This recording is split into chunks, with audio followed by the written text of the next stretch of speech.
పల్నాడు జిల్లా పోలీస్ కోడిపందాల స్థావరంపై దాడి, 18 మంది వ్యక్తులు అరెస్టు, 23,000 రూపాయలు నగదు, 19 బైక్లు, సెల్ ఫోన్లు మరియు ఓ కోడిపుంజు సీజ్.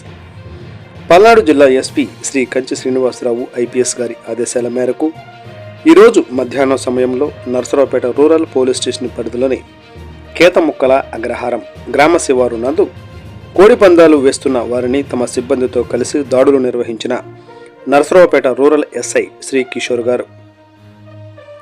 కోడిపందాలు నిర్వహిస్తున్న 18 మంది వ్యక్తులు, 19 బైక్లు, సెల్ ఫోన్లు మరియు ఒక కోడిపుంజు అదుపులోకి తీసుకుని వారి వద్ద నుండి 23,000 రూపాయల నగదు స్వాధీనం చేసుకోవడం జరిగింది. అనంతరం వీరిని కోర్టు నందు హాజరుపరచనున్నట్లు ఎస్ఐ కిషోర్ తెలిపారు. నర్సరావుపేట రూరల్ పోలీస్ స్టేషన్ పరిధిలో ఎవరైనా చట్ట వ్యతిరేక కార్యకలాపాలకు పాల్పడితే ఎస్పీ గారి ఆదేశాల మేరకు చట్ట ప్రకారం కఠిన చర్యలు తీసుకుంటామని హెచ్చరించారు.